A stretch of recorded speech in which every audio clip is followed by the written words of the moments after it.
Student welcome to net crackers. मैं अनुराग शर्मा इस channel पे आप सबका स्वागत करता हूं। स्टूडेंट, हम लोगों ने बात की थी इससे पहले वाली वीडियो में उन टॉपिक्स को लेकर जो बहुत इंपॉर्टेंट है आपके सब्जेक्ट में, और यहाँ पर हमने शुरुआत की थी एक सीरीज की जिसमें हम उन थिंकर्स को डिस्कस करने वाले हैं, उन आइडियाज को डिस्कस करने वाले हैं जो आपके सिलेबस के पॉइंट ऑफ व्यू से और आने वाले एग्जाम के पॉइंट ऑफ व्यू से बहुत जरूरी है। और ऐसे में हमने सबसे पहली यूनिट जिसके साथ शुरुआत की वो है वेस्टर्न पॉलिटिकल थॉट, और आज हम लोग वेस्टर्न पॉलिटिकल थॉट में शुरुआत करेंगे प्लेटो के साथ। ऑल्दो हम प्लेटो के आइडियाज को पहले भी कई बार पढ़ चुके हैं, समझ चुके हैं, बट इन आइडियाज के साथ जुड़े कॉन्सेप्ट हमेशा आप लोगों के लिए समझना थोड़ा सा डिफिकल्ट होता है। तो ऐसे में इन आइडियाज को हम लोग समझने की कोशिश करते हैं। सबसे पहले ये देखते हैं कि प्लेटो किन एरियाज पे ज्यादा फोकस है। अब हम जब भी प्लेटो को समझेंगे या प्लेटो की बात करेंगे तो यहां पर ये समझ में आता है कि प्लेटो की सबसे इंपॉर्टेंट राइटिंग जो है, उन राइटिंग्स का जो पर्पस प्लेटो समझाते हैं, उन राइटिंग्स में जुड़े हुए विचारों से प्लेटो ये कहते हैं कि ये विचार सोक्रेटिस के हैं। 3 किताबें जो प्लेटो को सबसे ज्यादा फेमस बनाती हैं, उसमें पहली है रिपब्लिका, दूसरी है स्टेट्समैन और तीसरी है लॉ। अब जब हम बात करेंगे रिपब्लिका की और रिपब्लिका के आइडियाज की, तो प्लेटो इस किताब के साथ ही उन विचारों के ऊपर फोकस करते हैं जो सोक्रेटिस ने दिए। प्लेटो ये कहते हैं, अब इस पर भी एक थ्योरी जुड़ती है, लोग कहते हैं कि ये सही में सोक्रेटिस के आइडियाज है या प्लेटो के ही विचार थे जिसको उन्होंने सोक्रेटिस के नाम से सबके सामने प्रेजेंट कर दिया। तो प्लेटो के विचारों को अगर हम समझे या सोक्रेटिस के विचारों को हम समझे तो इन आइडियाज में कुछ इंपॉर्टेंट पॉइंट हमारे लिए सबसे ज्यादा जरूरी है। सबसे पहले तो है आइडिया ऑफ इक्वालिटी। इक्वालिटी प्लेटो के लिए या सोक्रेटिस के लिए सबसे इंपॉर्टेंट स्फीयर माना जाता है, बिकॉज इक्वालिटी डायरेक्टली कनेक्टेड है इनके आइडिया ऑफ जस्टिस के साथ। अब जस्टिस का कॉन्सेप्ट जब प्लेटो समझाते हैं तो उनके सारे मेजर कॉन्सेप्ट्स इसी एक जस्टिस के साथ जुड़ जाते हैं, जैसे कि idea of the philosopher king, idea of communism. ये 2 ऐसे आइडिया जिनके ऊपर प्लेटो सबसे ज्यादा फोकस करते हैं। इसके अलावा रेवोल्यूशन को लेके भी प्लेटो काफी कुछ बोलते हैं, और यहां पर जब प्लेटो ये विचार रख रहे हैं, इन बातों की बारे में समझाने की कोशिश कर रहे हैं, तो हर एक आइडिया के अंदर इक्वालिटी उसका बेस बन जाता है। अब समझना ये जरूरी है कि इक्वालिटी प्लेटो के लिए इतनी इंपॉर्टेंट क्यों थी और किन किन आइडियाज को उन्होंने ज्यादा फोकस किया। ऑल्दो इन 3 आइडिया के अलावा प्लेटो का एजुकेशन सिस्टम जो है वो सबसे इंपॉर्टेंट माना जाता है, जिसपे वो सबसे ज्यादा डिस्कशन करते हैं। यहां तक कि रोजो भी ये कहते हैं कि रिपब्लिका पॉलिटिक्स पे लिखा फाइनेस्ट टेक्स्ट नहीं है, बल्कि ये सबसे अच्छा टेक्स्ट है या कोई भी किताब है जो कि आज तक एजुकेशन स्ट्रक्चर के ऊपर लिखी गई है। इसी तरह के विचार प्लेटो रिपब्लिका के अंदर रखते हैं, और आज हम उन्हीं विचारों के साथ शुरुआत करेंगे। तो सबसे पहले जो ये आइडिया ऑफ इक्वालिटी है, इसकी हम शुरुआत करेंगे, और इस आइडिया को शुरू करते वक्त हम ये समझेंगे कि इक्वालिटी का रोल क्या है। तो प्लेटो 2 स्टेट्स को कंपैरिजन में लेते हैं, एक है एथेंस और दूसरा है स्पार्टा। स्पार्टा और एथेंस की बात जब ये करते हैं तो ये कंपैरिजन करते हैं, और कंपैरिजन के बेसिस पे एथेंस के अंदर जो कमियां हैं उनको दूर करने की कोशिश करते हैं। अब स्पार्टा को कंपैरिजन लेने का मतलब ये नहीं था कि ये मानते थे कि स्पार्टा का सिस्टम बहुत फाइनेस्ट है या सबसे फाइनेस्ट है, बट ये कहते हैं कि जो कमियां एथेंस के अंदर हैं उनको दूर करने के लिए जरूरी है कि आप उन राज्यों से सीख लें जो आपसे ज्यादा सुपीरियर हैं। और ऐसे में स्पार्टा एक बहुत नोबल स्टेट के तौर पर उस समय स्टैंड करता था। और फेलोफिनिशियन वॉर की भी जब बात करते हैं थ्यूसिडाइडस, तो ये बताते हैं कि किस तरह से स्पार्टा ने एथेंस को हराया था, किस तरह से एथेन स्टेट्स हार गए थे। तो एथेंस के लोग स्पार्टा को लेकर यही विचार रखते हैं कि स्पार्टा एक बहुत समृद्ध जो है स्टेट है। तो ऐसे में प्लेटो भी इक्वालिटी के अपने आइडियाज में, एजुकेशन के अपने आइडियाज में स्पार्टा का एग्जाम्पल लेना नहीं भूलते हैं। तो सबसे पहले हम शुरुआत करेंगे प्लेटो के सबसे पहले आइडिया के साथ, और आइडिया है ओरिजिन ऑफ स्टेट।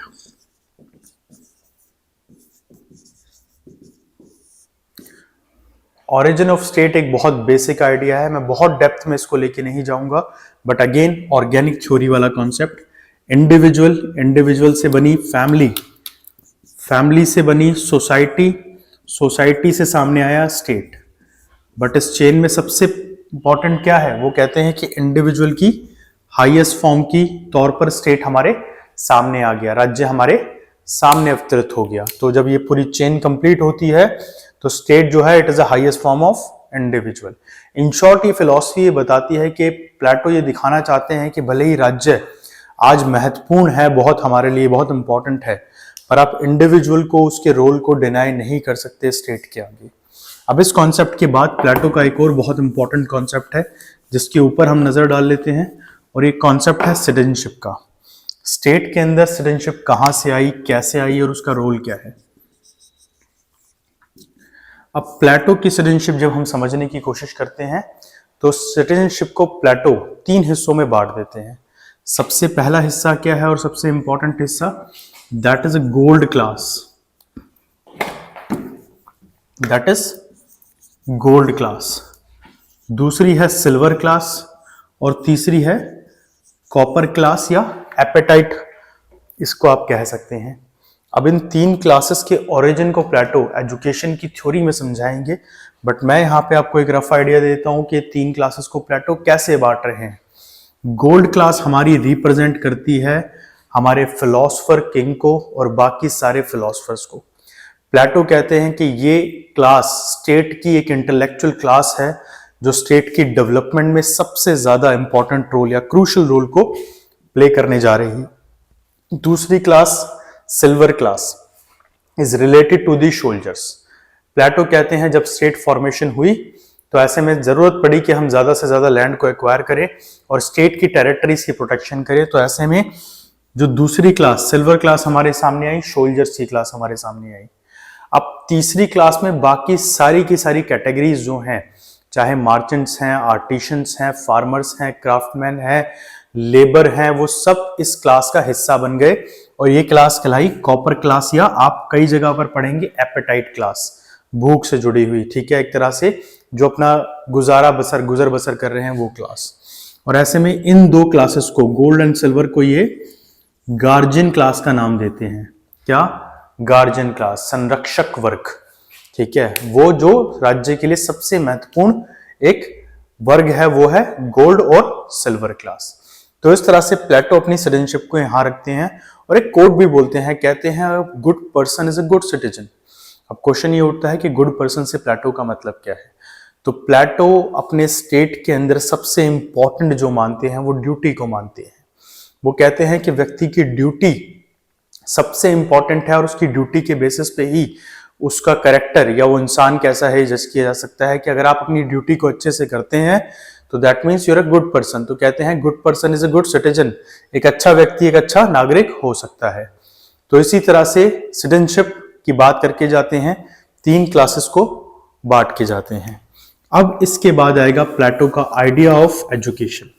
अब एजुकेशन का जो आइडिया है, यही आइडिया एक्चुअली इन क्लासेस को डेवलप करने में हेल्प कर रहा है और ये बता रहा है कि किस तरह से क्लासेस एग्जिस्टेंस में आई, सामने आई।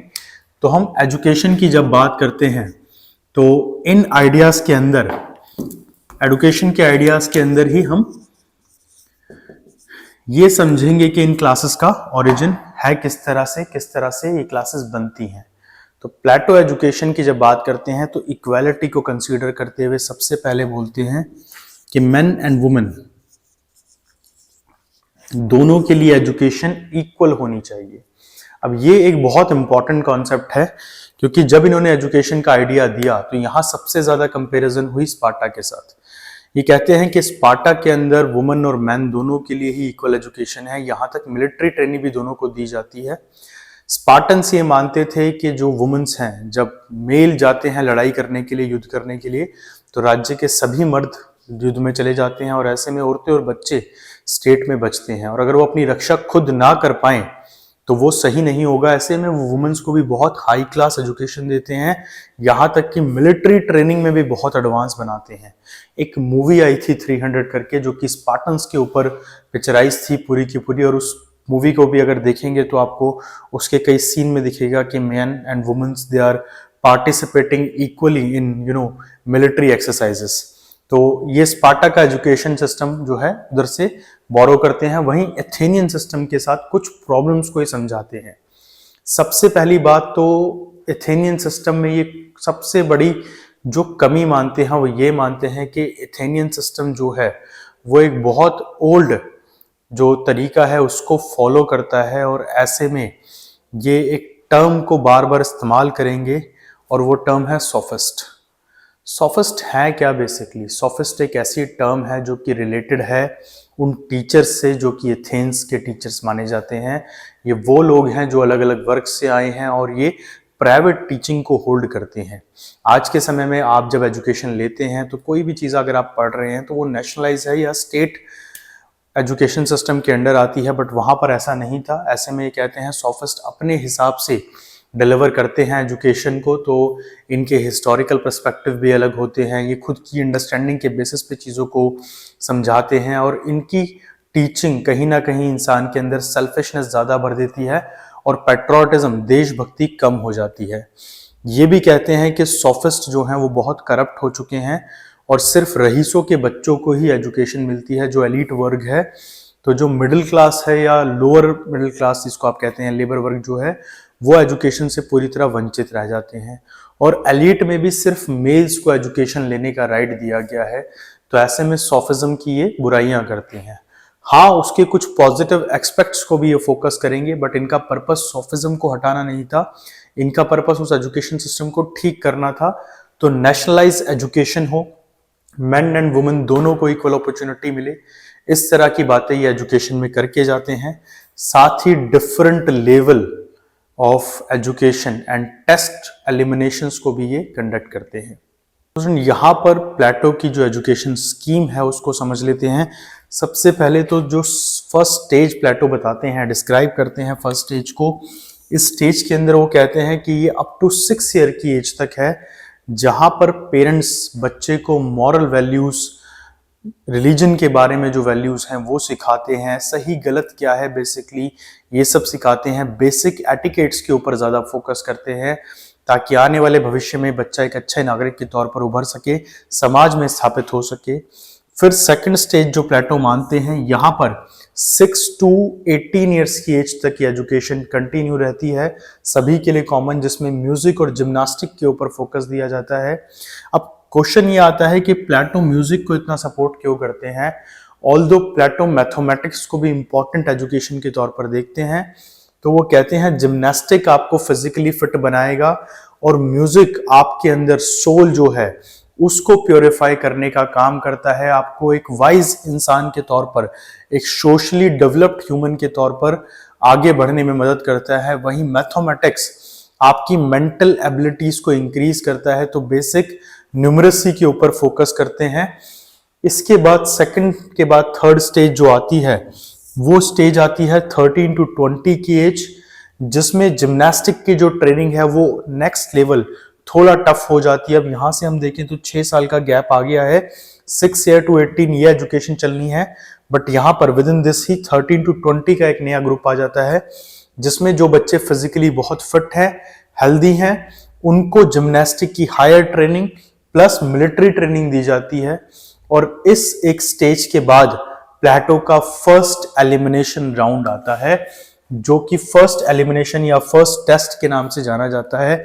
यहां प्लेटो कहते हैं कि जो इस टेस्ट को क्लियर कर लेते हैं वो फर्दर आगे 10 साल की स्टडी करने के लिए चले जाएंगे, और जो इस टेस्ट में फेल हो जाएंगे वो लोग अगर फिलॉसफी पढ़ने आगे नहीं जा रहे हैं, मैथमेटिक्स की हायर स्टडीज में आगे नहीं जा रहे हैं, तो या तो वो मिलिट्री ट्रेनिंग को कंटिन्यू रखेंगे और मिलिट्री का हिस्सा बन जाएंगे, या तो वो फिर बेसिक जो वर्क हैं उनको ज्वाइन कर सकते हैं। दैट मीन 20 साल की एज के बाद आप चाहें तो आप आर्टिशियन बन सकते हैं, क्राफ्टमैन बन सकते हैं, लेबर बन सकते हैं, और अगर आप फिजिकली फिट हैं और मिलिट्री के लिए सुटेबल हैं तो आप मिलिट्री ट्रेनिंग के लिए चले जाइए, अगर आप एलिमिनेट हो गए हैं तो ये स्टेज के बाद अब प्लेटो सेकंड एलिमिनेशन टेस्ट की बात करते हैं। तो स्टूडेंट यहां पर हमें ये समझ में आया कि प्लेटो ने अपने एजुकेशन सिस्टम में जब फर्स्ट एलिमिनेशन किया तो वहां से 2 classes, the copper class and the silver class, soldiers class, 2 अलग क्लासेस हमें निकल के सामने आई। अब प्लेटो 30 साल तक की जो एजुकेशन पूरी हो गई है, जिन्होंने सेकेंड एलिमिनेशन टेस्ट को पास किया और 10 साल की और एजुकेशन ली, अब उनकी 30 साल तक की एजुकेशन, मतलब वो 30 इयर्स की एज में आ गए हैं। और यहां से अब सामने आता है हमारे सेकेंड एलिमिनेशन टेस्ट। अब इस एलिमिनेशन टेस्ट से जो पास होंगे बेसिकली लोग, वो कहाँ जाएंगे, वो 5 साल के लिए और पढ़ाई करेंगे। और वो अगले 5 साल क्या पढ़ेंगे, वो अगले 5 साल मैथमेटिक्स को पढ़ेंगे और डायलेक्टिक्स को पढ़ेंगे, डायलेक्टिक्स को समझेंगे। अब जब मैं यहाँ मैथमेटिक्स की बात कर रहा हूं तो चाहे आप प्लेटो को पढ़े या अरिस्टोटल को पढ़े, दोनों ही मैथमेटिक्स को लेके काफी कुछ बोलते हैं। टिग्नोमेट्री, ज्योमेट्री, एस्ट्रोनॉमी जैसे सब्जेक्ट उस समय बहुत फेमस हुआ करते थे और बहुत बड़े तौर पर जो डेवलपमेंट हुई इन एरियाज में वो यहीं पर हुई।